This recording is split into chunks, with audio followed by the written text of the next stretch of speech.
It is time for another edition of the Fight HQ podcast. Of course, I am Jason Floyd. We're here to break down UFC 305, which goes down this weekend down in Perth, Australia. Of course, going to be headlined by the middleweight title fight as Dricus to Plessis makes his first title defense. He's going to be challenged by the former champion in the middleweight division, 𝗍𝐼𝐬𝐳 Adesanya. Also, we've got a key flyweight matchup. We got 𝗃𝐢𝐬𝐼 of France taking on the former title challenger in 𝗃𝐿 Erceg. We got Tuivasa on this card. You got Mateusz Gamrot on this card. And then, of course, a lot of Australia talent on this card as well. Of course, as always, I'm joined by the fighter, Pete Rogers Jr. Good afternoon, Pete. How's it going, man? What's going on, my man? Interesting card. I'm excited. In Perth, Western Australia, like it's going to be a banger. I think the UFC did a pretty good job at putting the Australian talent on the card. We got some real layup matchups for some fighters, some competitive matchups for others, but all in all, some pivotal fights. And of course, the main event between Israel Adesanya and Dricus du Plessis. I'm excited to see where you lie on some of these fights, and I'm hoping to take down that big tournament this weekend with you. You know, one of the things that I found really interesting, because we'll get into this when we start talking about the main event, is I think composure is just going to be a key aspect when we talk about both these guys and their feelings towards each other. And listening to Izzy's interview with Daniel Cormier really kind of made me say, Izzy seems to be in the right headspace. Yeah, I mean, I think that people really underrate Izzy's mental fortitude, and in addition to that, like how good he is at getting people into a mental battle with him. Trash talk is trash talk, but sometimes it goes over the line and it can get fighters emotionally invested into the fight, and they make mistakes whenever your emotions get involved.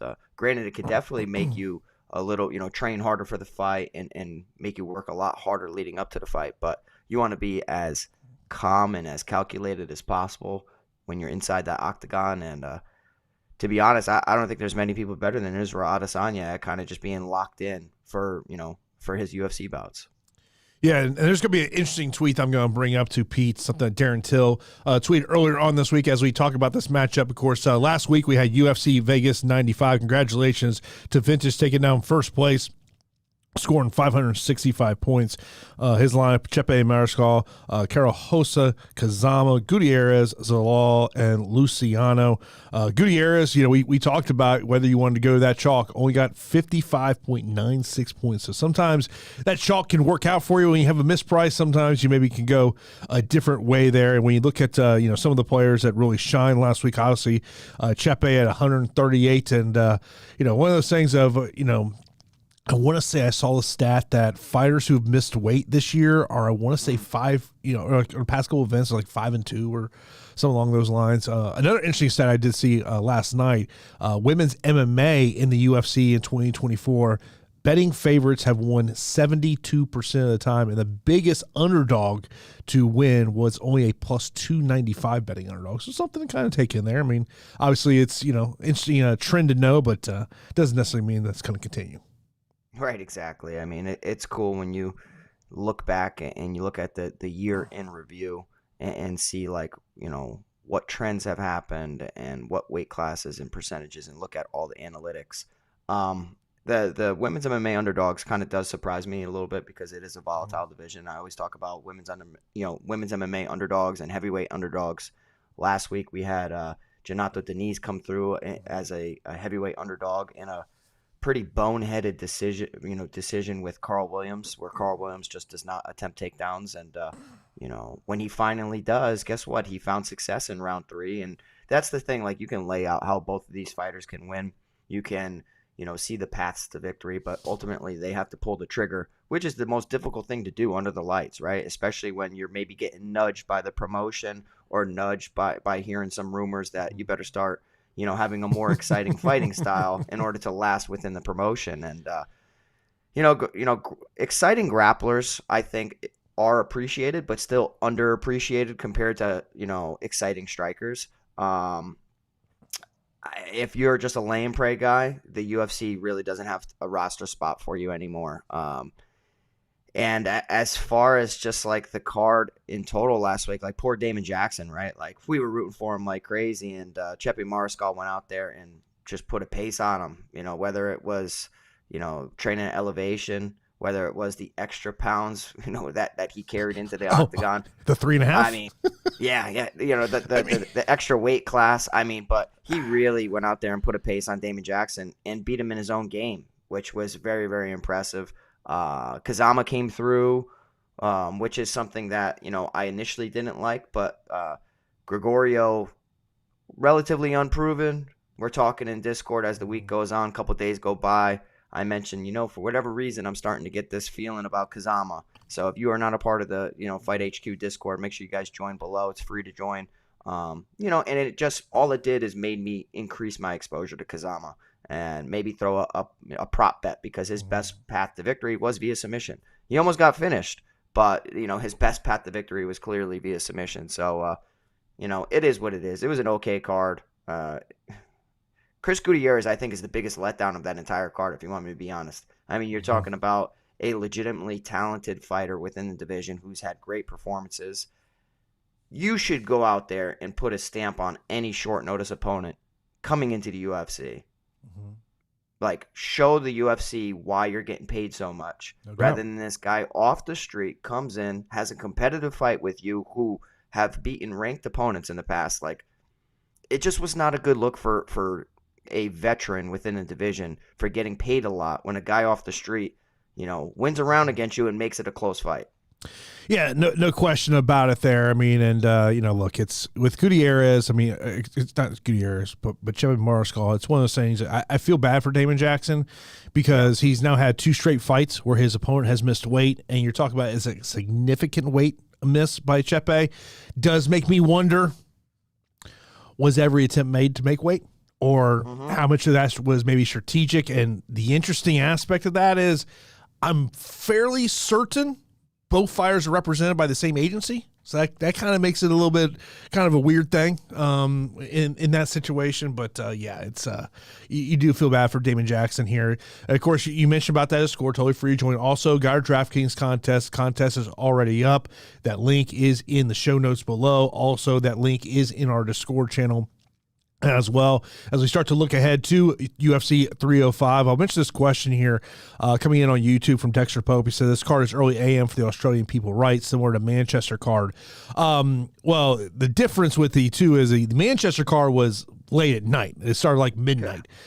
For this card, it'll start 6:30 a.m. local time, and this is the normal time that Australian fans check out UFC pay-per-view content. So early time there. Of course, maybe that does have a little bit of advantage maybe for some of those fighters who are based in that part of the world, but we'll see there in terms of that one. And of course, if you got any questions, be sure to hit that up, whether it's in Discord, here on the YouTube chat. We'll see it here up on my screen. But, looking into game theory here, and, obviously the main event price point, Pete, it's tough to get away from. Personally, and we'll get into more on this, I think the thing's going 25 minutes. I don't think we see a stoppage. I can see the higher ceiling for one guy over the other because of the potential grappling advantage there.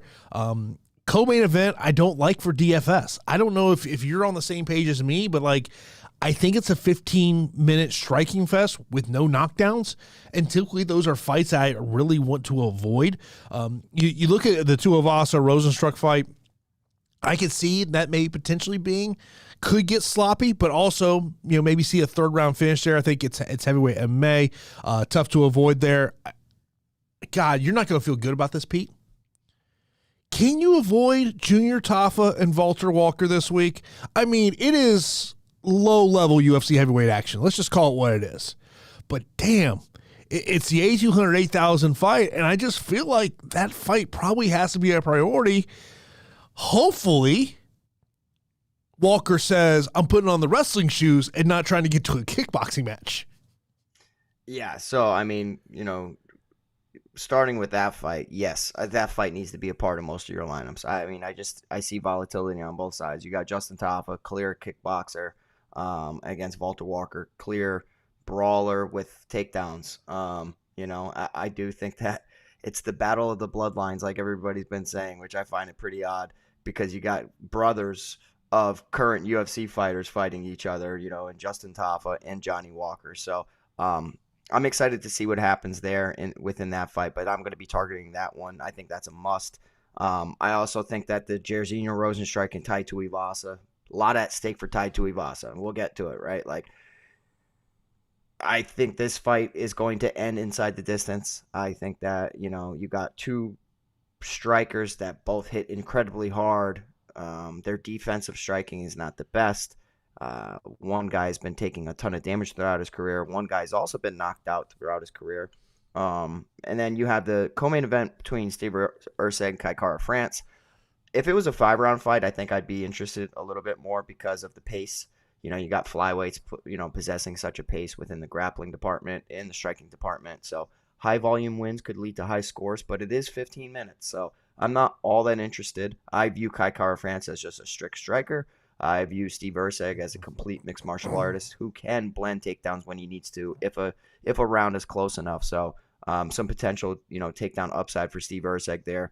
And I think the main event is at a sweet spot, right? Like we have Israel Adesanya 8,300, Dricus du Plessis 7,900. So clearly the guy with the massive ceiling in this fight is Dricus du Plessis. You're talking about finishing upside. You're talking about takedowns. You're talking about just the guy hits incredibly hard.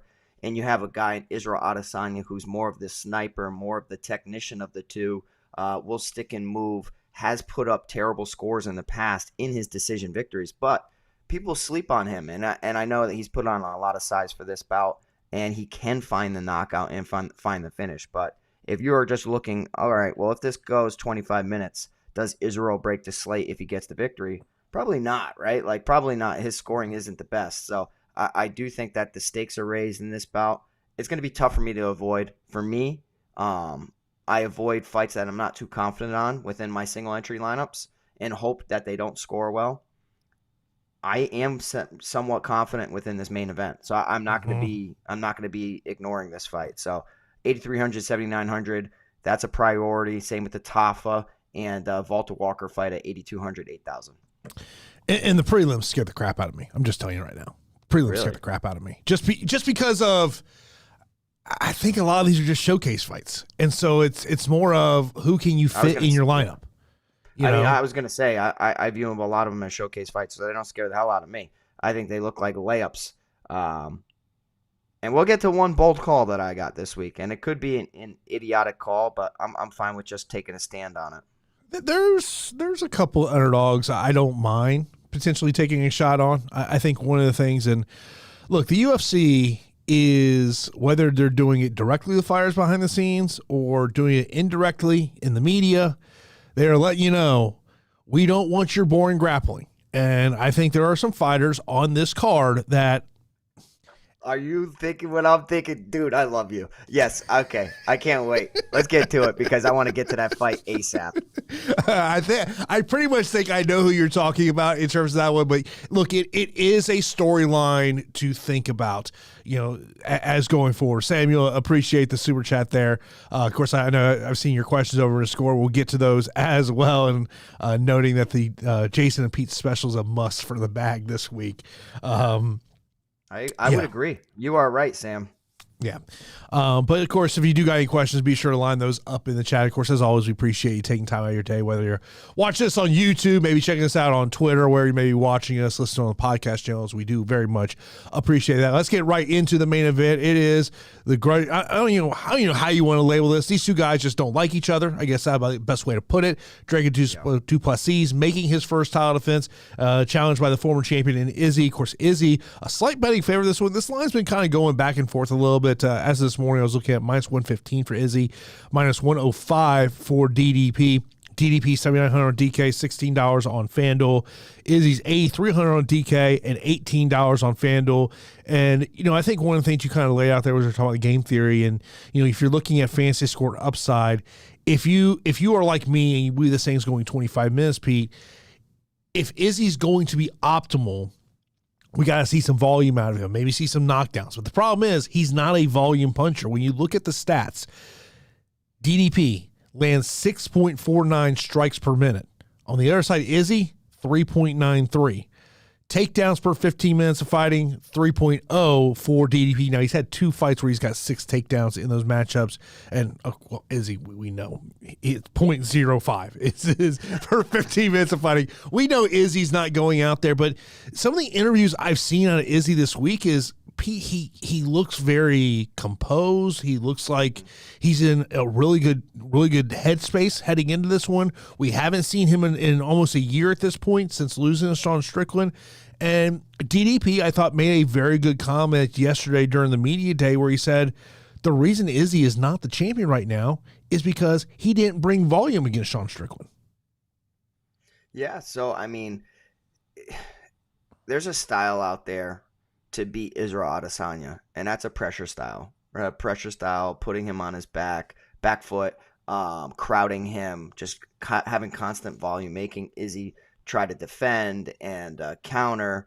Izzy's so much better when he's dictating, okay? Like when he's at space. It's all about space, and getting inside of that long range is critical in order to have success against 𝐉𝐸 Adesanya. Not to mention, like, Strickland having that Philly shell defense really negates a lot of people's offense. And Strickland also does a decent job at checking kicks. So I think, like, stylistically, it was just like maybe he overlooked Sean Strickland. And if you kind of just go and you compare styles, people automatically think that Dricus du Plessis has the style to beat 𝐉𝐸 Adesanya. I would agree and say that it's a style that gives Izzy problems. I don't think that it's a every time type of style. I mean, like, putting Izzy on the cage and teeing off on him, you know, that was done by Alex Pereira. It was almost done a second time against Alex Pereira. And Sean Strickland backed Izzy up against the cage and, you know, teed off on him as well. So clearly, like, Dricus du Plessis needs to impose his will on him and get physical and, you know, just crowd Izzy a little bit. But I really think people are underestimating Izzy's striking ability, and also just like his ability to manipulate the range. He can switch stances. He has a significant reach over most of the division. I mean, we have Dricus du Plessis at 76 inches. 𝐉𝐸 Adesanya, even though that UFC stats is not loading for me right now, I believe he's at 80. A 79-inch reach. 80-inch reach? Yeah, so he's got an incredible reach. He knows how to use it. He has good straight punches, good linear kicks.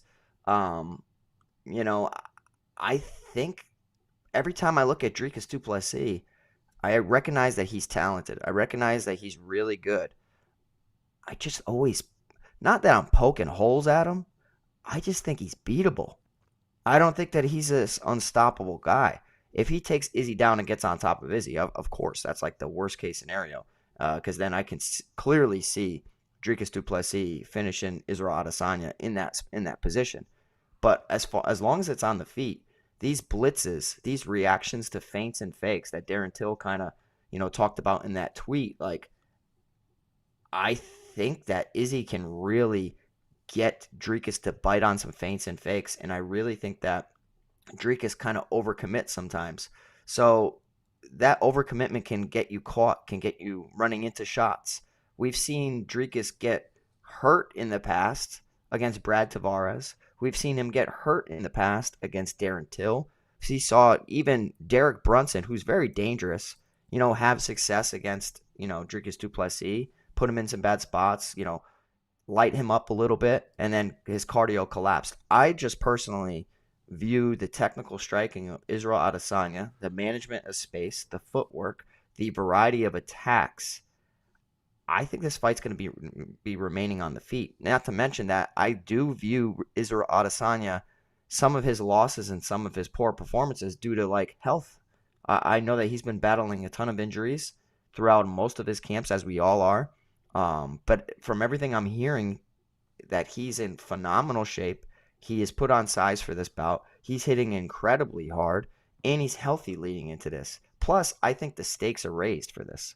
I really do. Like, the bad blood, the legacy, everything. When you're talking about, you know, African MMA, you got a South African and Dricus du Plessis, and you have 𝐉𝐸 Adesanya. I just think it's a lot for, just there's so much for legacy wise for both fighters. And I'm going to back the guy in Israel Adesanya. I think that he's going to hurt Dricus du Plessis. We've seen Dricus get finished on the regional scene. I really think he's either going to light him up like a Christmas tree. I'm sure Dricus will have moments, but I really think that Izzy's going to hurt Dricus and potentially finish him here. I think the UFC really did miss out on here by not having this fight in South Africa. Dana White did note on Tuesday that if DDP does get the win here this weekend, that they will have his next title defense, which would be against Sean Strickland. They've already come out and said Strickland is going to be next down in South Africa. But when you talk about what's on the line here, like for Izzy, if he does not get the win here, I don't know what the next path is for him to get back to a middleweight title matchup. He may become that guy that has to win 2-3 type fights before he gets back to the title matchup. You mentioned about that Darren Till tweet. For people who do not see this is the way he tweeted. He goes, got some advice for Izzy on how to fight DDP on Saturday. Lots of feints. He reacts to them so much and throws from the hills. Then you can step back, have a look in either for the punch combo or knee, maybe a kick. You're a high-level striker, so you know what I'm about. Everyone in here won't have a clue that they will try to understand it. Only the elite strikers get it. As he rushes in, also, do what you did against Rob, and I did the same. Yours knocked Rob out, whereas mine didn't, but still the same. DDP will rush in instead of standing back or going back like most of these silly, stupid strikers do. Stand your ground and just hit him with either, again, the punch combo or even a knee up the middle. I personally love the elbow as they are lunging in, but it's whatever suits you at that time, wherever you've practiced. Hope this advice goes well with you, Izzy. Thoughts? I appreciate it. I think, he's making great comments. I do think that I look at, as a high-level striker, I view Dricus as an explosive, blitzing, powerful man who just hits people and their lights go out. I still don't necessarily view him as a technician, whereas I view Izzy as a technician, and Izzy's really built his career off of feints and fakes and probing with his jab to get a reaction and then to slip and rip. I do view that feints of a body shot into a head kick, feints of a head kick, feints into a kick into your punch combinations. Like, Izzy does all this. Like, Izzy's like the greatest striker we've seen from a pure kickboxing standpoint next to 𝐉𝐸𝐺. Like, those guys would fight 10 times and it'll be 6-4 or whatever. So, like, they set traps, and that's what I think Izzy's going to do. Izzy's going to set traps for Dricus, really get him to bite on whatever's landing, and then it's going to lead into a finishing sequence. And it's been a while since Izzy has gotten a finish, and I think Saturday he's going to get a finish. Yeah, I mean, it's kind of in a way a crossroads matchup, and I do think if you want to be different with your lineups in big multi-entry contests, if you can get away from this main event, I think that's going to offer you some leverage on the field, but it is also kind of concerning to get away from this main event just because of, personally, and I keep going back and forth on who my pick is. I think right now, as we sit here on a Thursday, almost 1:30 Eastern time, I think my pick is DDP, but I like the fantasy score upside that he potentially has if he can get this matchup to the ground. But I do have some concerns that he runs himself right into getting knocked out by Izzy. Now, our co-main event is going to be a flyweight matchup. You got Kai Kara-France returning for the first time since January of 2023. Takes on the former title challenger and Steve Erceg, who is probably one round away from being the UFC flyweight champion. If he has a little bit better fight IQ, maybe he is the UFC flyweight champion at this point here. Of course, he is a betting favorite here.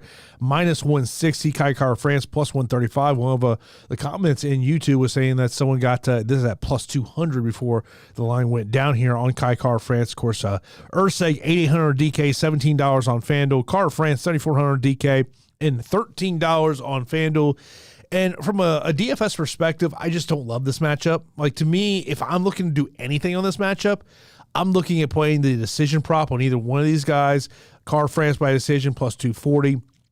Erceg via decision, +120. Because, Pete, as I think about this fight, I just think it's going to be a 15-minute striking affair. I mean, it definitely can be, and I'm excited from this from a fan standpoint. Like, I want to see this matchup between 𝗏𝗏 and Steve Erceg. I think that they're two of the best within the division, and you could have both of these guys coming off of wins. To be honest, like some fighters and some media members have scored the previous bout for Steve Erceg as a win over Alexandre Pantoja, and the same thing for 𝗏𝗏 over 𝗍𝐕𝐺. I mean, so this is a little difficult because I feel bad that either that one of these guys is going to leave with a loss. You got 𝗏𝗏 who has won some really, really tough fights. And I think on any given night, he's live to win. I mean, he hits really hard for the division. He does kind of throw the same combinations over and over and over. But like him just forcing guys to stand and trade with him, having okay takedown defense, actually pretty good, 88%. He can beat a lot of fighters within just a striking matchup. I do, though, think that Steve Erceg is a better striker. I just think that his hands are crisp, and also just the variety of blending your hands into your takedown attempts. Like, that's a slept-on part of Steve Erceg's game. Like, if you go back and you watch a lot of his regional tape, he'll go to the takedown well like crazy, and then he'll mix it up. So he's just a complete mixed martial artist, where I view 𝗏𝗏 as just a very good kickboxer within MMA. I do think this goes long. There's a chance where Steve Erceg could get 𝗏𝗏 in a compromising grounded position. On the feet, they're both way too technical for me to think that something lands and knocks out the other. I do think this is a tit for tat on the feet. Steve Erceg, when it gets close, he chains together a takedown or at least attempts some, and he ends up getting the victory here. But I do not hate the underdog call for 𝗏𝗏. I'm pretty big on city kickboxing this card for obvious reasons. I'm pretty big on a lot of Australian talent on this card for obvious reasons. I think that the Australians are going to have a very good day. Very good day. And a lot of my lineup's going to consist of Australian fighters. But if I had to pick somebody for my lineup, and I do think that Steve Erceg has some sneaky takedown potential. But if this was 5 rounds, then I would really prioritize it. So the pick is Steve Erceg for me, just being a complete mixed martial artist, where 𝗏𝗏 just kind of falls behind, 2 rounds to 1. And we have a decision for Steve Erceg. Yeah, and one thing to note, when you talk about these city kickboxing athletes who are going here to Perth, Perth is nowhere near close to Auckland, New Zealand. Okay, think about this. I have this up on my screen. If you wanted to fly from Auckland to Perth, you want to know how long of a flight it is? Probably 14 hours. 11 hours and 5 minutes. There's a nonstop flight. That's a connecting flight. You have a nonstop flight that's 7 hours and 25 minutes. So yeah, that's close like enough. Literally, that's like me going from Tampa to Seattle. But these guys are used to having to travel an insane amount fighting in the States. So this is their homeland. This is it doesn't matter what city it's in. They just want to be, on an Australian card. So this is huge, absolutely huge for these guys. And they're already acclimated to kind of everything about Australia. So they're chilling. They're chilling. They're happy. I just don't love the price point on Steve Erceg at 8,800 on DK. To me, it's just a tough number to get to. If you say there's going to be no takedowns, no knockdowns, really tough for me to get to a 8,800 price tag here. Now I think we're going to get into one we're going to have a little conversation on. Mateusz Gamrot and Dan Hooker. Gamrot, so happy. minus 350 betting favorite, plus 265 for Dan Hooker. Gamrot, 9,300 DK, $21 on FanDuel, and for Hooker, 6,900 DK and $10 on FanDuel. Look, we know the fighting styles of both of these guys. Gamrot, we know, takedown base, doesn't throw a lot of volume, where, of course, obviously Dan Hooker wants to keep the fight up on the feet here. And as you look at, we all know the UFC values strikers. They do not value grapplers who keep the mat on the ground. And that's where I just wonder, what Gamrot should do is just lace up them wrestling shoes and say, screw it, I don't care. I'm just going to put Dan Hooker on his back, and I'm going to keep it there. But if he's looking to, to make a case to put himself in that talk of a title matchup, he's got to do something exciting. That's where I go, what if he doesn't go the takedown route? He has been knocked down multiple times throughout his UFC career, and it's just one of those things like, look, it's a extreme pump play this week, but you could talk me into rostering Dan Hooker. Talk to me, baby. There we go. That's what I'm saying. All right, so I'm glad that we're kind of on the same wavelength here. So, like, I've seen back-to-back cards, and now that I kind of reflect, I've seen multiple cards now where we know about straight-up one-dimensional wrestlers. Why are they fighting so weird lately? You know what I mean? Like, why did that's so odd for Carl Williams to fight that way. Until push comes to shove, he realized, I got to do something. And in the third round, when he finally did take him down, like, he actually did what we all thought he was going to do against Jonathan Denise. He's not the only one, though. You can go back and you can look, and we've heard, you think about Muhammad Mokaev, and you think about all these other conversations we've been hearing about getting nudged to be more exciting. If there's a guy who's a straight-up wrestler who spams takedowns and is a lay-and-pray artist, it's Mateusz Gamrot. Not taken away from his skill. I absolutely am fascinated by his scrambling ability, his chain wrestling. I appreciate it. The casuals do not appreciate it. So if you appreciate Mateusz Gamrot's game, good on you. You're not a casual. If you think that he's boring and you do not like what he brings to the table, well, now you see where the UFC's coming for a little bit. You talk about Mateusz Gamrot saying that he's got a surprise for Dan Hooker. If the surprise is he's going to and be willing to stand and trade with Dan Hooker, I think a surprise is coming for him, because I just don't think that that is a winning strategy against Dan Hooker. I got no problem with striking and blending in your takedowns. I even think the UFC wouldn't mind that either. Or how about if you take somebody down, you implement some ground and pound? They're not really criticizing fighters for taking people down and getting a submission or a ground and pound finish. It's just the lay and pray artist that they're kind of targeting. So I think that Mateusz Gamrot needs to either incorporate ground and pound or work on getting quick submissions, which he has done in the past. He has a great Kimura. But the way I take this, and from what I'm seeing, is that Gamrot wants to prove he can strike. And I do think there's a world where he can knock out Dan Hooker. We've seen Dan Hooker's chin get tested, and he's gotten knocked out. Arnold Allen, other people have hurt him. Jalen Turner beat the hell out of him, but when his, kicked him in the head, somehow Hooker stayed alive and was able to come back and win that fight. I just don't think that Mateusz Gamrot's got that dog when it comes to striking. When it comes to an overall MMA fight, yes. But I was already thinking about Dan Hooker as an underdog. And with all these extra things, all these little caveats, I'm really considering Dan Hooker as an absolute pick. Because you have to think about it. Damage versus control. And I do think that Dan Hooker will be landing the more damaging shots. People underestimate the size of Dan Hooker and his understanding of space and distance, because he operates at a distance that I don't think Mateusz Gamrot's going to be accustomed to.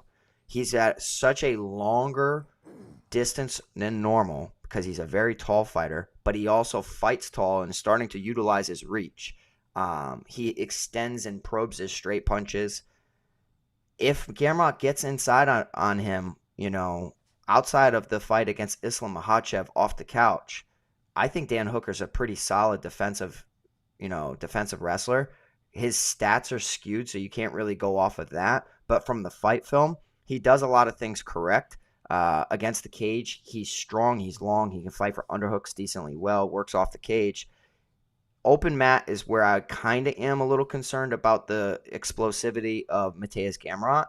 But I know that he's been working with the Hickman brothers a lot from Bang Tao, formerly from Tiger Muay Thai, and the Hickman brothers are fantastic wrestlers, absolute fantastic wrestlers, and it's like getting Frank Hickman to mimic Mateusz Gamrot throughout your entire camp. It's like the last piece of the puzzle, as Dan Hooker says on Instagram. And I've watched Hickman train. I've watched Hickman wrestle. He's like a mini Gamrot, man. He really is. So, and we've seen Dan Hooker working with Craig Jones a lot past couple years. So, I just think that Gamrot, if he's in a controlling position, He's going to be getting elbowed. He's going to be getting punched. If Hooker gets back to his feet, Hooker's going to let those hands go, and he's going to try to win the round at every single second he is standing. So the smart play would be to take the guy who just, has been dominating everybody. But when I go back and I watch Gamrot and I see how many times he's been dropped, Jason, he's been dropped countless times. And he's been not only dropped, but he's been hurt. Dropped against RDA, dropped against Jalen Turner, dropped against Beneil Dariush, dropped against Arman Tsarukyan, dropped against 𝗃𝗄𝗏 𝗏𝗏𝗀𝐼𝐬. Can't you see Dan Hooker just landing his patented knee up the middle right on Gamrot as he shoots in for a takedown and knocks him out cold? Can't you see him landing a wild exchange and Gamrot gets hurt and then, Gamrot grabs a leg and Hooker's starting to pound him out? I just think there's a world that every single second standing up, Hooker's winning. And you got the crowd influencing everything Hooker does, and then you start to bring in the damage versus control factor. So for me, I'm cool. Listen, all the underdogs suck this week, right? We got a lot of setup fights, a lot of showcase fights, as Jason calls them. I would agree with that. So I got no problem going after a guy who's kind of, on a win streak, beating Jalen Turner and Claudio Puelles, and he can really skyrocket to the top of the division by a win over Mateusz Gamrot. So I don't know, man. I'm gonna pick Dan Hooker. I just straight up am. I'm gonna pick Dan Hooker to hit the crazy big upset of the night. When you look at Mateusz Gamrot in his last 5 fights, he's been knocked down once in 4 of those 5 matchups. The only fighter that he did not was against 𝗃𝗄𝗏 𝗏𝗏𝗀, of course, of that injury there. In those 5 fights, he has 26 takedowns. Now, that number's a little skewed because he had 11 in his last matchup against RDA, and note, that was a 3-round matchup. But if you look at the significant strikes, 57, 16, 29, 33, 51, 25. He just doesn't – that to me is, if you are rostering Gamrot, your thought has got to be 7, 8 takedowns. Because I think that's what you're going to need for that price tag to pay off at where he's at right now on DraftKings at 9,300. I don't mind the call of Gamrot. I will tell you this. You talk about just – taking Dan Hooker to win. You can very easily just take the plus 265 on the betting line. Just take that money line. I mean, that's... Hey, how about we live a little dangerous? Dan Hooker wins via decision plus 550.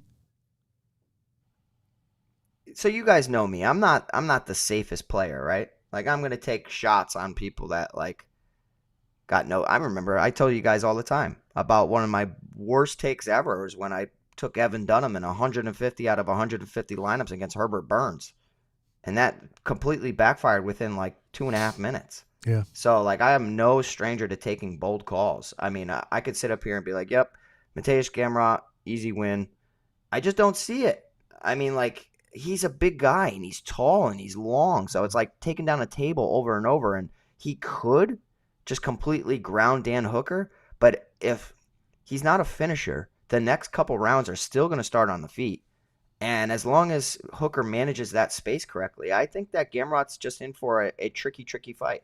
I think they both are, clearly. But I do view Hooker as the value side, so I got no problem going to him. Next up, we got a heavyweight matchup. You got Tuivasa taking on Jairzinho Rozenstruik. Rozenstruik is a minus 225 betting favorite, plus 185 for Tuivasa. Tuivasa, 7,300 DK, $12 on FanDuel. Rozenstruik, 8,900 DK, $19 on FanDuel. Pete, I mean, obviously the expectation is going to be is that these two guys are going to go out there, and this is going to be a boxing matchup inside a cage. And you mentioned about earlier in the show, it's been a rough go for Tuivasa. He's lost 4 in a row. His last 2 have come by submission. Last 3 have all come in the first round. But he is taking on the upper tier of this heavyweight division, just like Jairzinho Rozenstruik has taken on this heavyweight division. I do wonder late if this fight were to go late, who's got more gas tank in there. But I think there's obviously a part of us that, even though we're not trying to partake in any shoeies, there is definitely that fan in you says, you know what, I want to see Tuivasa go out there, knock him out, hop on top of that cage, and enjoy some adult beverages. Yeah, so I'll tell you what, though. This is a do-or-die fight for Tai Tuivasa. I think that, there's a lot to prove here, because are you a ranked heavyweight or are you not? He's had incredible performances in the past, but losing 4 in a row to 𝗃𝗏 𝗏, 𝗵𝗺, Volkov, and 𝗏𝗺𝗏 is not a good look. Beating Derek Lewis when people kind of wrote him off, destroying Augusto Sakai, Greg Hardy, Harry Hunsucker, Stefan Struve. There's volatility within Tai Tuivasa's game. Anybody that has takedowns or a ground game is just not a good opponent for Tai Tuivasa, stylistically. Yes, he may be, double the striker his opponents are, but if they land a takedown, it's over. His jiu-jitsu defense is terrible. I put a tweet out after his defeat to Marcin Tybura, and I said, Tai Tuivasa's next fight should be against Jairzinho Rozenstruik. 2 guys that just want to strike. We've seen Jairzinho Rozenstruik get handled on the mat, if people can take him there as well, against Curtis Blades, Jailton Almeida, 𝗃𝗏 𝗏 even. But, these guys will have their best fights and best performances standing up and trading. Jairzinho Rozenstruik hits incredibly hard. His volume at times is, I would say, low. But when he does land, he really hurts his opponents. And we've seen Tai Tuivasa get dropped and knocked out, dropped and hurt. Somehow against 𝗃𝗏 𝗏, he powered through it. And I really think that this is the second half of his career. And within the second half of his career, he has looked better than early. I never thought Tai Tuivasa was going to be a ranked heavyweight. I just thought he was going to be an exciting banger. Now I could actually see that. But let me go through the list, Jason. Tell me if any of these names are fights and fighters he beats. I'll tell you right now, I'm picking Tai Tuivasa to beat Jairzinho Rozenstruik, because I think that Tai can crack Jairzinho Rozenstruik in the legs and land a shot against Jairzinho Rozenstruik, whether it's against the cage in the clinch or on the outside. I think that Tai is got enough striking skills for me to back him here, and I understand everybody's concern and just thinking that he's going to get knocked out again. At 7,300 for the division that I view as a volatile division, and for the stylistic fight that I think favors Tai Tuivasa compared to what he's been fighting against the top echelon, I'm picking Tai. But tell me, Jason, if any of these guys he's going to beat. So if he's not beating Jairzinho Rozenstruik, the ranking heavyweight, he's done. Rodrigo Nascimento, Rogério de Lima, Romanov, Rozenstruik, Lewis, Tybura, Spivak, Miocic, Almeida, Blades, Pavlovich, Volkov, Gane, Aspinall. Most of those guys I just named have grappling upside, they have wrestling, and they have better jiu-jitsu than Tai Tuivasa. None of those guys are pure strikers. Even Alexander Volkov is chaining together takedowns and submitting people. We just saw that happen. So, I think that it's do or die for Tai. And I'm going to back him here. His back's against the wall, and I think he's going to pick up a knockout win over Jairzinho Rozenstruik. But regardless, this is a fight that I would be completely targeting in front of an Aussie crowd. You're going to see Tai go for it, which could lead to another knockout from him, or he lands the knockout. But I think it's just a fight that I want in my DFS lineups. No, I mean, I'm with you. I think that is a must roster just because the likelihood is probably someone's getting knocked out here. I do give a slight edge to Jairzinho Rozenstruik in this one, but you bring up a lot of great points. I mean, looking at the UFC rankings right now, there is no one above Tai Tuivasa that I would pick him to beat at this time. That's why, if I'm Tai Tuivasa, I think the PFL would be an ideal situation for him. They would put him in the right matchups because, they can say all they want. They can say they don't matchmake. Oh, hell yes, they do matchmake. Dakota is a prime example. Yeah, but I would matchmake her too, bro. She's fire, and she's damn good at fighting. So, there's a reason they've kept her away from legit grapplers. There is a reason. Of course there's a reason, but I don't blame them. Trust me. I could rail on the PFL matchmaking. It is so biased in Bellator many prelims fronts. Aren't any better though. When Bellator prelims were the same thing, so it's no. I'm talking about in the tournaments. Their matchmaking in tournaments is god awful. Yeah, they were doing whatever they could to keep her away from Liz Carmouche and Thalia Santos. They did like it is, bro. The PFL matchmaking is god awful. I mean, it is just come out and say you matchmake. Like, oh god, yeah. I hear you, man. Yeah. And they got Jake Paul emceeing a press conference next week. Oh, this ought to be great. Yeah, I don't pay attention to that. Oh, I'm calling it right now. It's going to be Jake Paul and Francis Ngannou railing on fighter pay. It will be nothing about the fight. It will just be about fighter pay. Just call it what it is. Maybe. Even I said on my podcast earlier today, I like him for air plus 240. Just saying. Francis? Yep. Interesting. I will say this. I would have questions about, look, been 2+ years since Francis has been in an MMA matchup. He's aged 2 years. The knees were already in bad shape, and he's coming off a brutal knockout. D1 Francis going to come out there and just slam Renan Ferreira on his head. I'm just saying, man. You forgot. You must have forgot about what happened in the Cyril Gahn fight. No. My God. You forget about MMA gods. MMA gods. I like Francis Ngannou. I do love Francis Ngannou. I like Francis. But I'm say this. I just have a lot of question marks going into that matchup. I'll say this. I am actually shocked he's even stepping into the PFL cage. I didn't think that would ever happen. I really did. Yeah. Well, I'm happy for it. I want to see him. Are you picking Jairzinho or Tai? Who are you going Jairzinho. with? I'm going Jairzinho. For real? By KO? 3rd round KO. Interesting. Okay, It's fair. I think it's a fight that we have to have. I mean, for DFS, like, heavyweight is a must. Yeah, no question. By the way, you mentioned about Romanov. He's actually been booked to take on Derek Lewis in beginning of November up in Edmonton.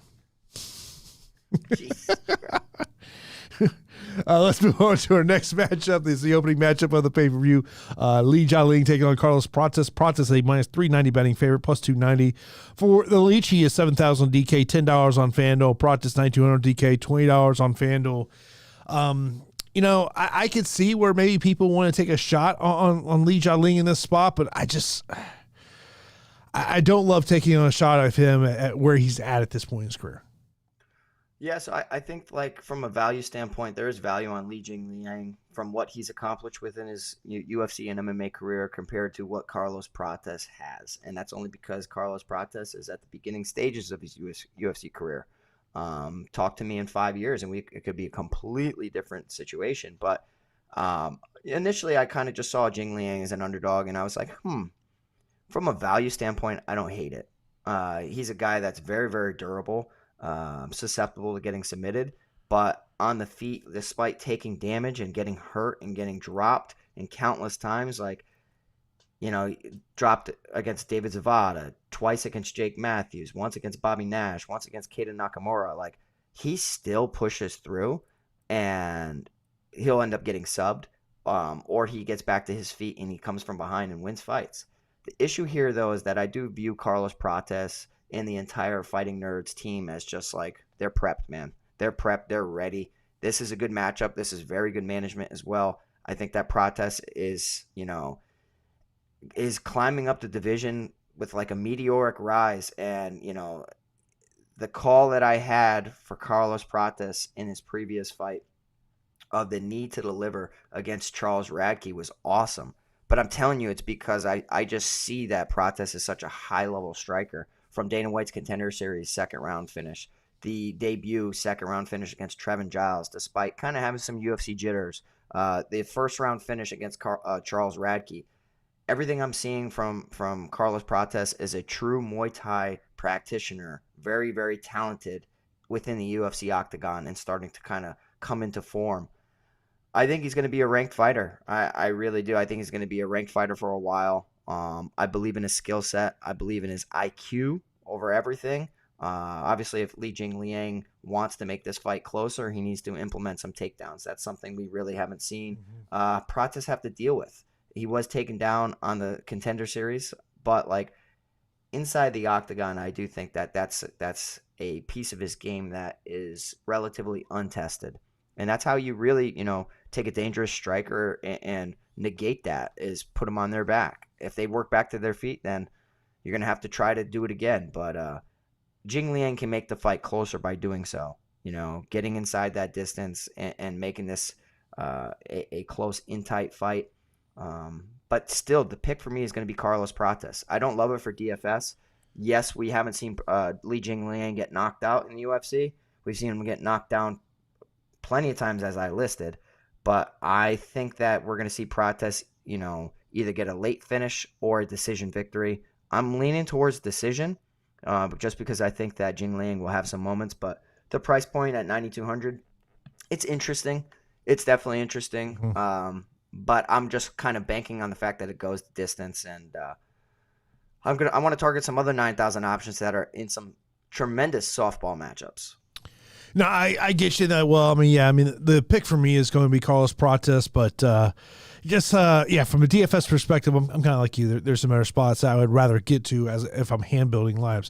Next up, we got a heavyweight matchup. It's Junior Tafa taking on Valter Walker. Walker plus 110 betting underdog minus 130 for Tafa. Tafa 8,200 on DK, $15 on FanDuel, while Walker 8,000 on DK and $14 on FanDuel. And look, Pete, if Walker is going to go in there with a grappling mindset, I love him at $8,000. But yeah, I'm scared that he doesn't, and he wants to have a striking matchup, and Junior Tafa KOs him.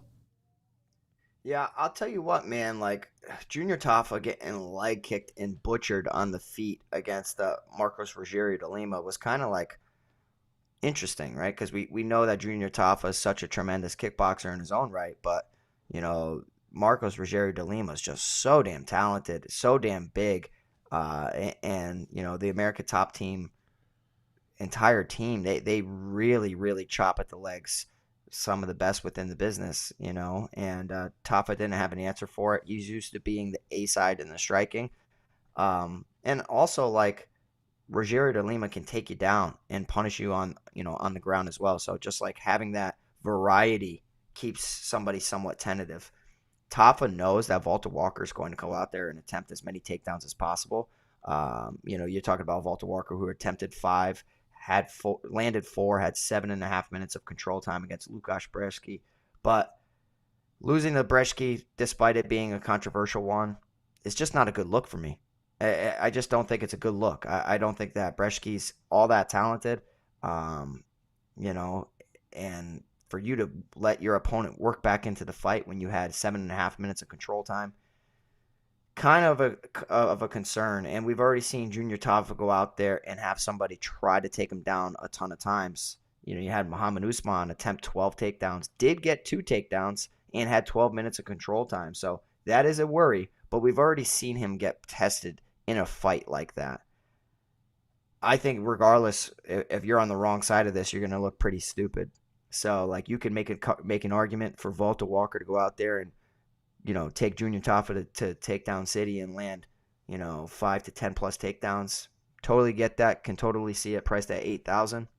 I'm on the other side, though. I think Junior Tafa is going to pick up a knockout and knock out Valter Walker, who I think has suspect cardio, and I also think does not have the striking level of Junior Tafa. So I'll be picking Junior Tafa here to knock out Valter Walker. But like I said, it's going to be like the most hindsight 2020 call ever. Like, you have a pure striker going up against a pure wrestler in a sense. So, yeah, give me Junior Tafa here at 8,200 to knock out Valter Walker. Yeah, as I look at the prop bets on this one, Junior Tafa plus 120 win by TKO KO. I'd much rather play that than play the minus 130 here, but I do see that the grappling upside of Walker, and the question is if he can get it to the ground. I think he should be able to get the win here, but man, yeah, this is low-level UFC heavyweight action, and you're going to be scared no matter what side of the equation that you're on. Next up, we got Josh Culibao taking on Ricardo Ramos. Ramos a plus 120 betting underdog minus 140 for Culibao. Culibao 8,500 DK, $16 on FanDuel. Ricardo Ramos a 7,700 DK, $14 on FanDuel. Pete, what's your thoughts? Oh man, Ricardo Ramos is such a bonehead, dude. He really is. Like, he's just a moron. I really can tell you that. Like, this is a guy I've consistently picked against, and I've also seen potential. And in the fights I think he's gonna lose, he wins, and fights I think he's gonna win, he loses. I mean, this guy it looks like he was tapping so quickly against Charles Jourdain in a guillotine, and then getting guillotined in a back-to-back fight against Julian Erosa. You're supposed to be the jits guy. You're supposed to, you know what I mean? Like, it's just like, I understand Juicy J has a good guillotine. Charles Jourdain, like, I don't know, man. I don't trust this guy. I don't trust him to go out there and fight a correct game plan. You know, we've seen him go to the takedown well in a couple fights that really worked out for him. Against 𝗵𝐴𝐢𝐳, yes, you can take 𝗵𝐴𝐢𝐳 down. He'll work back to his feet pretty significantly. But, like, Ricardo Ramos just throws some stupid stuff. Too much spinning stuff for my liking. He does this kick to the thigh, which is like a complete useless kick. Culibao on the other side, you know, continuously slept on. People just don't think that this guy's all that great. And I'll tell you what, he's talented in all areas of the fight. He's got better submission skills than you think. He's a better striker, and he has solid takedown defense. And I could just tell you that he's smarter than Ricardo Ramos, who's just an idiot. So I trust in Culibao to go out there and, you know, deal with an explosive Ricardo Ramos, you know, survive, be fine. And then as Ramos starts to, you know, fatigue over time, we see Culibao just land the better strikes, defend the takedowns, get takedowns if he wants. I don't necessarily think that's going to be the game plan. I think he's going to be sprawling and brawling. We could even see Culibao guillotine Ricardo Ramos. It really wouldn't surprise me. So give me Josh Culibao to pick up a decision victory here, and you know, just look pretty decent doing so. So I just don't trust Ricardo Ramos anymore. So give me Josh Culibao here. I think that you could circle Culibao because I think that he's a very contrarian play. 8,500. I don't think that most of the time he doesn't score well. But because of Ricardo Ramos' mistakes, maybe this is the week he scores pretty high. But I think that we're just going to see a patient Culibao win. And also, I think this is most likely the loser is going to get cut. We've talked about it now here for a couple weeks. We are in cut season because of all these fighters that the UFC is going to be signing. So we'll see what goes on there. Next up, we got a female matchup. You got Casey O'Neill taking on Luana Santos. Luana Santos, a -140. Betting favorite to Casey O'Neill, +120. She's 7,600 DK, $13 on FanDuel. Santos, 8,600 on DK, $17 on FanDuel. Both these fighters will really, as you look at what they've done to this point in their UFC run, both got, you know, really favorable matchups in their wins. We've now seen Casey O'Neill drop back-to-back fights, but of course, you look at the other side of Luana Santos, the strength of competition inside the UFC hasn't been the greatest, Pete. Yeah, so I will tell you that Luana Santos and Casey O'Neill, like Casey O'Neill was supposed to be a hot prospect for, you know, the women's flyweight division. You got Luana Santos, who is the current prospect within the division, and Casey O'Neill has fallen on hard times, and she's looked a lot worse from her early going, where she was on 3 finishes over Shayna Dobson, Laura Procopio, and Antonina Shevchenko. Since that Roxanne Modafferi fight and beyond, she just has not looked good. Like, yeah, she landed a ton of strikes against Roxanne Modafferi, but to go a split decision against Roxanne, yes, true veteran, you really should have separated yourself in that bout and it be a convincing fashion. So going in for a war against Jennifer Maia, losing a unanimous decision, and then most recently getting subbed against Ariana Da Silva, Ariana Lipski, formerly. You know, like, Lipski's good, queen of violence, very volatile, aggressive. But, like, Casey O'Neill, I just feel has, like, just not looked great. Like, she's always been able to land takedowns. And if you just have no ground game, she can go out there and just, you know, put it on you when it comes to ground and pound and submission skills. The issue here, though, is that I think her opponent, Luana Santos, kind of just does what I see Casey O'Neill struggle at. And, like, Casey O'Neill she's been thrown on her head countless times. And I can see Luana Santos throwing her on her head. She's coming from a high-level judo background, Brazilian Jiu-Jitsu practitioner as well, high-level skill. I think, like, you know, she's just the better grappler of the two, and we've also seen, you know, Luana Santos, her hands are pretty good. But what happens is Casey O'Neill she closes that space. She gets in tight, you know, kind of like thinking she's the better wrestler or the better grappler of the two, and, you know, she'll get thrown on her head, and I've seen her get, you know, simple takedowns executed on her, and I can literally see Luana Santos throwing her one time around and just winning each round because of it. So give me Luana Santos to win a decision here. When I initially saw Casey O'Neill as an underdog, I'm like, ooh, because I remember my opinion on Casey O'Neill back in 2021 and 2022. My opinion on Casey O'Neill now is different. We got to watch out Luana Santos having back-to-back weight cuts within a short vicinity. But I'm still going to back Luana Santos here. I think that she picks up a decision victory. Yeah, I mean, you think about it, it wasn't that long ago that people looked at Casey O'Neill as that next big prospect in the women's division. Things just have not gone her way in terms of that. Next up, we got Jack Jenkins taking on Herbert Burns. Herbert Burns is a plus 525 betting on her dog, minus 900 for Jack Jenkins. Jenkins, 9,600 DK, $22 on FanDuel. For Burns, he is 6,600 DK and $9 on FanDuel. And I mean, my first thought was I'm actually pretty surprised Herbert Burns was not cut after his last matchup. I almost feel like this is, hey, we're giving you one last chance here, and they put him obviously in a very tough fight here. And Herbert Burns has to know that if he does not get the win on this weekend in Australia, that his days in UFC are over. Yeah, man. So I think that Herbert Burns is just not at this level. If you look at Jack Jenkins and what he brings to the table, you can go back and see, stylistically, back in 2017 and 2018, Jack Jenkins, in two of his three defeats, he was submitted. So he was submitted via armbar in round 2 against Jesse Medina and submitted in round 1 against Sang-Won Kim back in 2018. So, there is a possibility that Herbert Burns puts Jenkins in a compromising grappling situation and picks up a submission. I think it's low percentage, though, because I just don't think that Herbert Burns is a fighter. I think that he's a fantastic grappling practitioner. He's a very good BJJ guy, very good instructor as well. I just think that, fighting in a cage, he's just not that guy. He can strike well. He has skills in every department. But as far as what makes a fighter, he's lacking some things. So what I'll say is that we've seen him get finished 3 times in the second round. Daniel Pineda, Bill Algeo, Julio Arce. I really like Jack Jenkins in this fight. Jack Jenkins breaks people by throwing devastating leg kicks.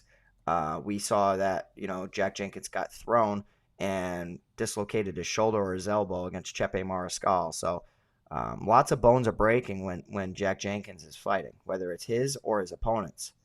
I do, though, think that Herbert Burns, from having such a cardio collapse in 3 fights in a row, might come in a little bit better shape than what we're used to, especially because this is his retirement fight. And we have Jack Jenkins coming in here getting his feet wet after getting hurt in his most recent fight against 𝗃𝗄𝗎. So one way or another, I think that Herbert Burns might put Jenkins against the cage, get some control time, maybe lands a takedown and gets Jenkins in a bad spot. Jenkins over time wears on Herbert Burns into an inevitable finish. I think Herbert might get out of the second round this time, Jason. I'm calling a 3rd round finish for Jack Jenkins, but I think that Jack Jenkins is one of the best fighters on the slate to target. Herbert could literally pull out a submission. I think it's a low percentage, though. So I'm going to back Jack Jenkins here for a 3rd round finish. Right now, I'm only seeing 2 books out there that have props on round wins. Jenkins wins round 3 and round 1, and round 2 and round 3. They're both at plus 100. Jenkins wins round 3 plus 500. Jenkins wins round 2 plus 275. So if you want to, those are typically bets I really don't like to play. Just because, then you're just sitting there and hoping that he just doesn't get a finish there early on. But I do think Jack Jenkins will go out there and get the win. Next up, we got Tom Nolan taking on Alex Reyes. Reyes, a plus 700 betting underdog, minus 1,300 for Tom. Tom, 9,800 on DK, $24 on FanDuel, where for Alex, he is 6,400 on DK and $7 on FanDuel, Pete. Yeah, so big train Tom Nolan, man, super, super talented, 6'3", 155, or southpaw. He's a round 1 guy, and I think that he is it's it's a really high and hefty price tag for him, but he is in the easiest and most softball matchup on the entire card. Like Jack Jenkins, there's an argument between Jack Jenkins and Tom Nolan. But like I said, that there is a grappling path for Herbert Burns to make this fight a little bit more difficult for Jack Jenkins. I don't see anything for Alex Reyes to make the fight difficult for Tom Nolan. Tom Nolan may be chinny. He may be somewhat chinny because he got knocked down against Nicholas Mota, and then most recently was knocked down against Victor Martinez from a flail overhand.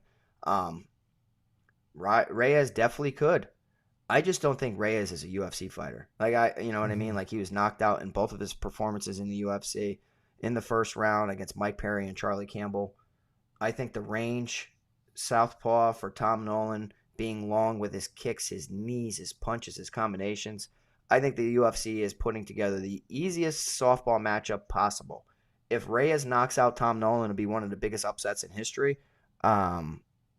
And I just don't see it happening. I mean, yes, Tom Nolan could be chinny. He could not even be all that good.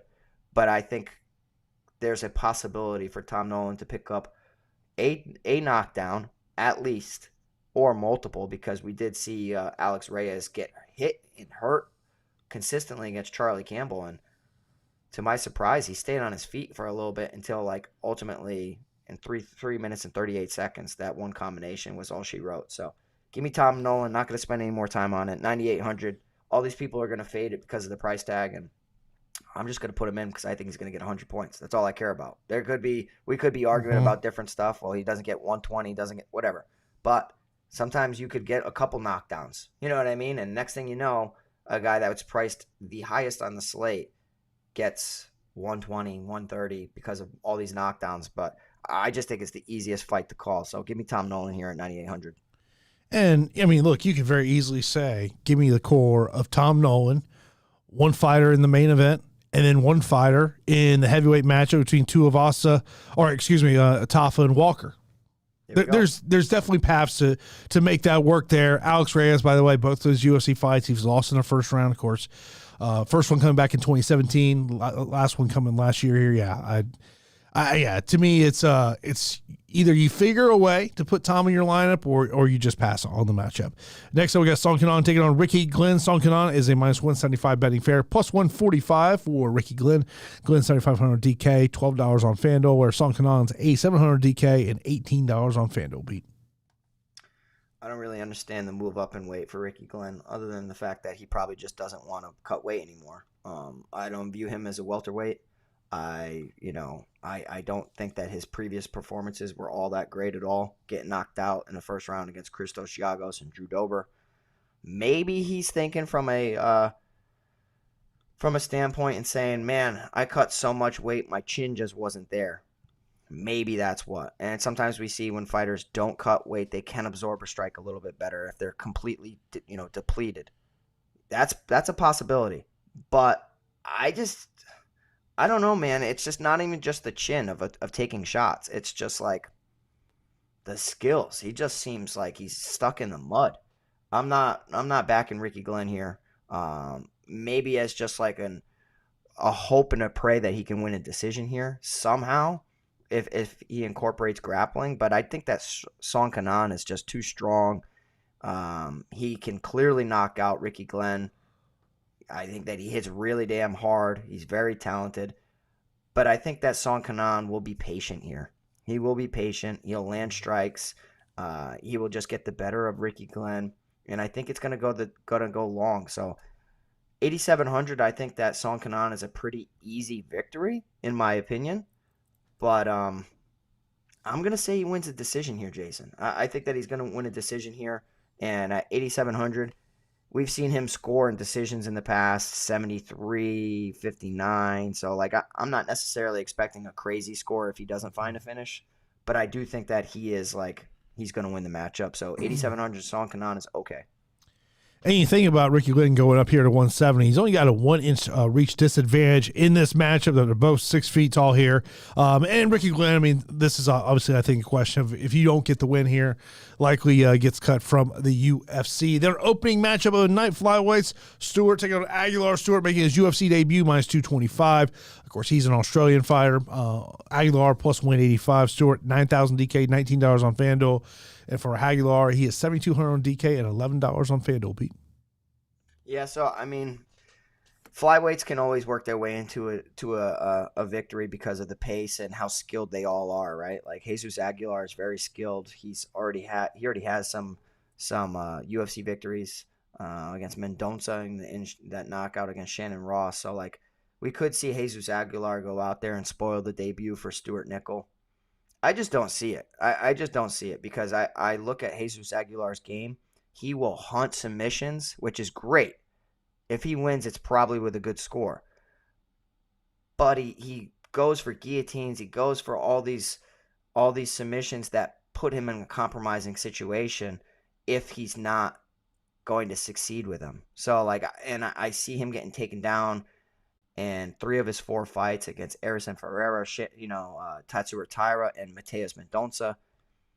I look at what Stuart Nickel brings to the game. Highly touted prospect. Very, very good wrestler. Very good at getting to the back, too, and he can pound you out or look for a submission. This is just as long as Stuart Nickel keeps his neck safe, I think Stuart Nickel just puts a pace on him and puts together a crazy performance because we're talking about flyweights who like to grapple. You know that Jesus has game. Jesus will get back to his feet, and I think Stuart Nickel's just going to mat return him a ton of times. So give me Stuart Nickel to pick up a second-round finish over Jesus Aguilar. But even if this goes long, I think that we could see a ton of points from the guy who's going to be incorporating the wrestling. So give me Stuart Nickel here at 9,000. I like him quite a bit. And he has shown the finishing ability on the regional scene to get into this opportunity here. Kind of a rare situation where we're really seeing someone maybe not coming from the Contender Series making their UFC debut. There was actually something that me and Pete were kind of talking about a little bit earlier on in the show. Let's get into our straight-up fight picks where we get into some listener questions before we wrap it up this episode. Main event, I'm just going to tell you, this is my pick as of right now. It may change by the time we get to Saturday, but I'm going to say DDP retains. Give me Adesanya. I like Steve Erceg. Erceg? Even though from a DFS aspect, I understand it. I just got to think from a brain aspect, training ATT, I think Gamrot uses wrestling and he gets a decision win. That's not exciting. Okay, and that's fair. I'm going to go with all my chips in. I'm going to go Dan Hooker. I'll go Rozenstruik. Tuivasa. Prates. I'll go with my first underdog. Don't feel great about it in Volton Walker. All right, give me Junior Tafa. Culibao. This is just pure gut feeling on this one. Give me underdog number 2, Casey O'Neill. Okay, I'm going to go Luana Santos. Jack Jenkins. Nolan. Kenan. Nickel. Yeah, I mean, it's this is one of those cards it's really tough to find. If we're just talking from a GPP aspect of trying to find those underdogs that you really like here this week, look, you can see that the upside of Dan Hooker at 6,900 if he can keep the fight on the feet. We know about Tuivasa if he can land that knockout shot, even if it's in a third round and it's a low volume at 7,300. Don't mind that at all. Walker or Tafa, either one of them. It's almost a pick 'em fight. Outside of that, I don't mind a Casey O'Neill, dog play 7,600, probably somewhere else I'd rather go at that price point. But outside of that, it's like, man, the dogs just are not intriguing from a DFS perspective this week. I don't think so either, which is why, I got no problem being bold with an underdog that I do see having a potential path. But for me, I do think that Tuivasa is probably in the best stylistic matchup because he's not going to find anything similar to what he wants outside of Jairzinho Rozenstruik. If you're watching us live on YouTube, if you got a question, you can put those in the chat. We're going to answer some Discord questions. First up, Tristan's got his 3 usual questions: best leverage play, best takedown upside, rank the 9K options. Best leverage play, I think it could be twofold here. I think it could be potentially Tom Nolan because people kind of, not finding a way to get that price tag at 9,800. And I think the other way is if you can get crazy and get away from the main event and get away from Tafa and Walker, I think that'll give you a lot of leverage on the field, but it's also going to be kind of hard to figure out how to put a line with 6 fighters if you're avoiding those fights. Yeah, very hard to get away from those fights, to be honest. Yeah, getting away from the main and the 8,200 8,000 fight, I think makes you unique, but I don't necessarily recommend it. When you look at the 9,000 fighters this week, so we got Gamrot at 9,300, Prates at 9,200, Jenkins at 9,600, Nolan 9,800, and Nickel at 9,000. I think Nolan to me is number one, just because of it's who he's fighting, plain and simple. That's why I put him number one in my lineup. And then if I was going to go from there, I think I would go. It's like 2A, 2B for me between Jenkins and Nickel. Then I would go Prates, and then Gamrot would be my last one. Yeah, I mean, I'm not trying to hate on Gamrot. I just think, like, I don't know. I need to get an underdog. Well, if he fights the way he traditionally fights, right, from a DFS perspective, we need a crap ton of takedowns for him to pay for him to get the price tag, the points that we want for that price tag.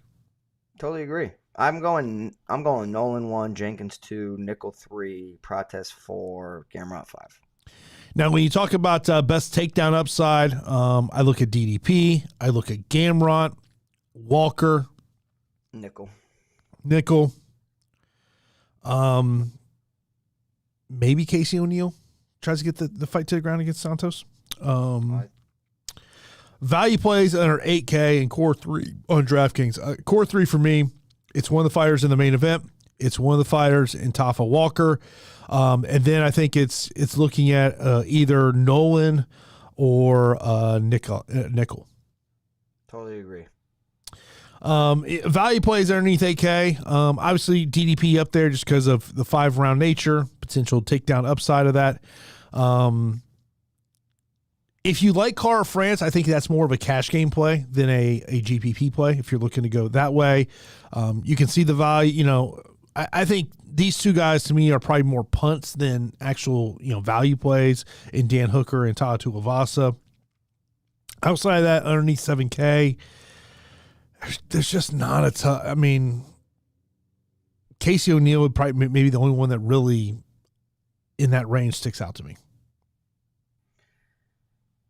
Yeah, I mean, it's just ugly, right? Like, yeah, you're going to have to take some shots on some fighters you don't necessarily like. I mean, Ricardo Ramos, I think that fight could be competitive, but, like, he's just an idiot. So I just got no faith in him.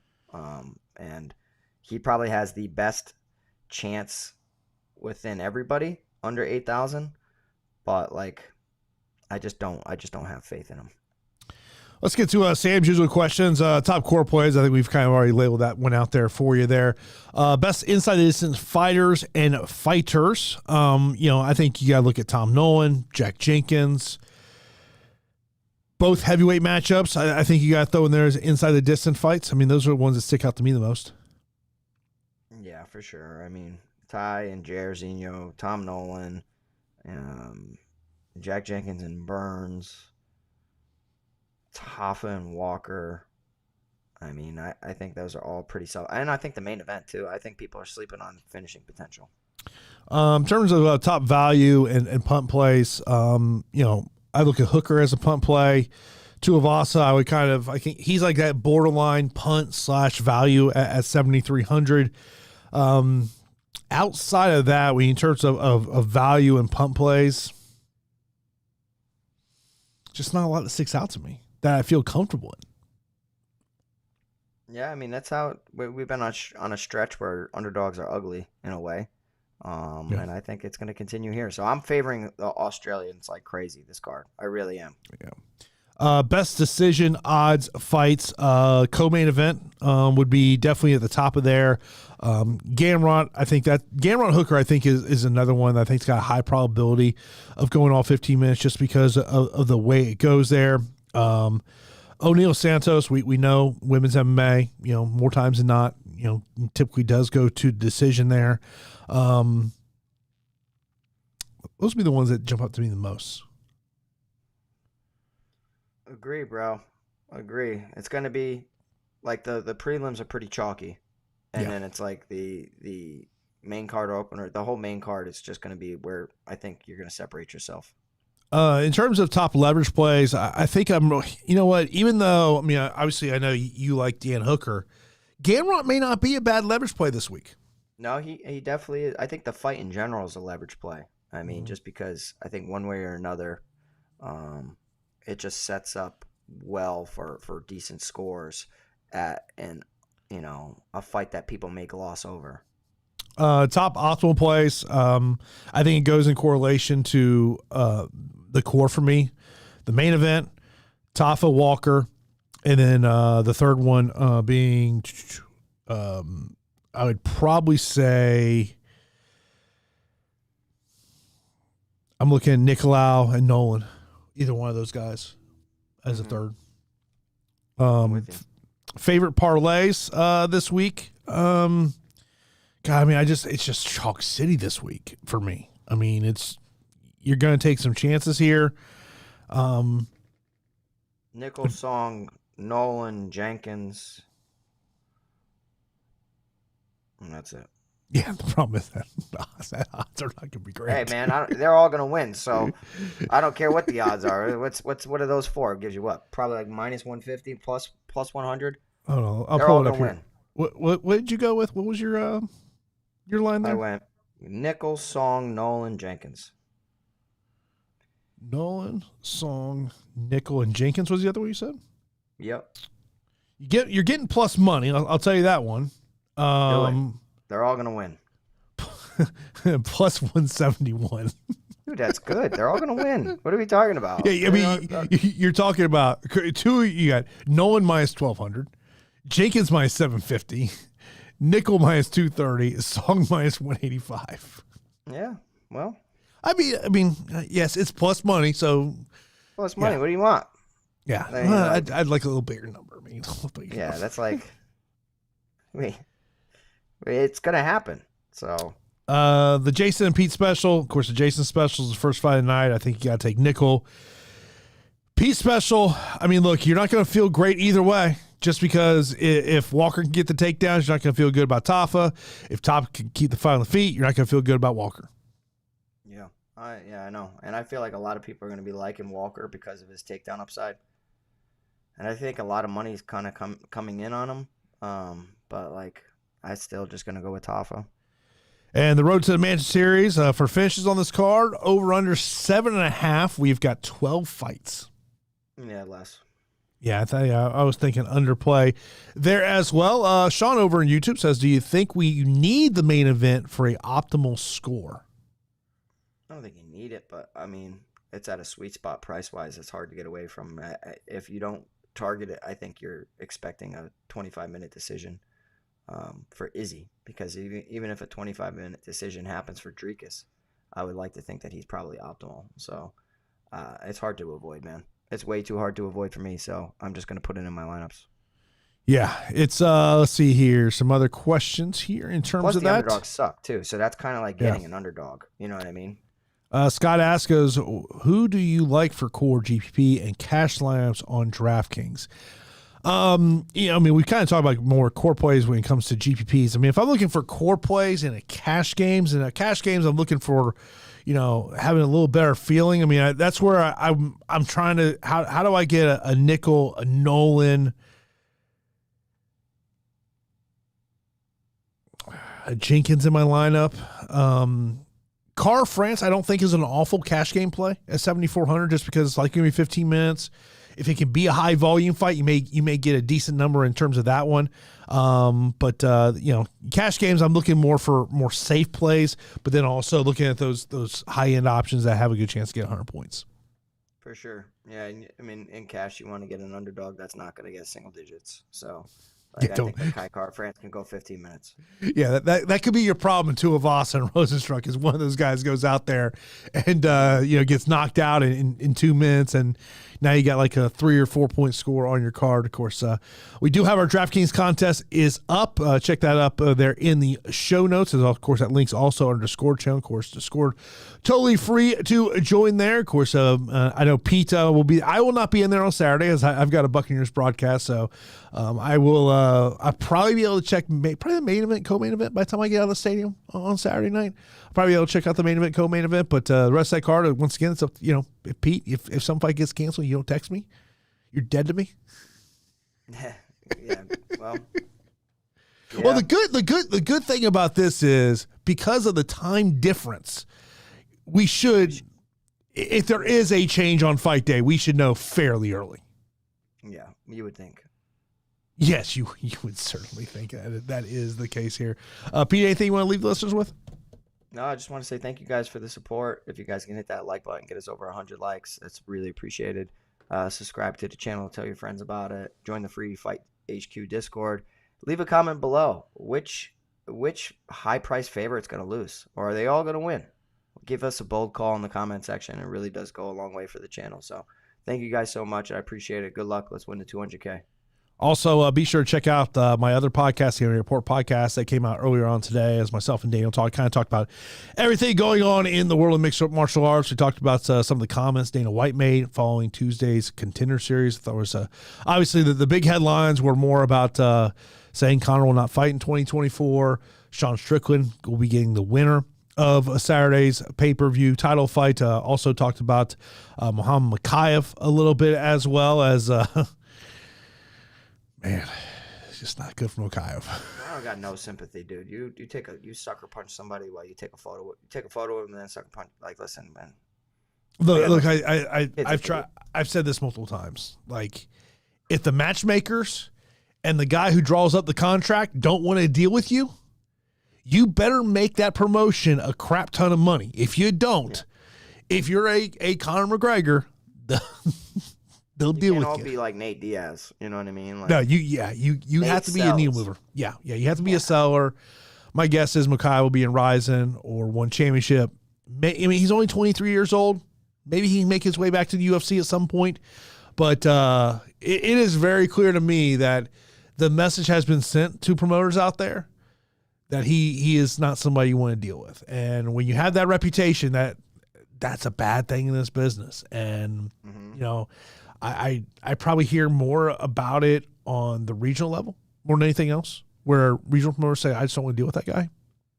You usually don't hear about the UFC. But yeah, so we talked about that. We talked a little bit about the PFL pay-per-view. The pay-per-view in October. They're doing 2 pay-per-views in 2 months. Good luck, PFL. Good luck. Good luck selling those pay-per-views. Whew.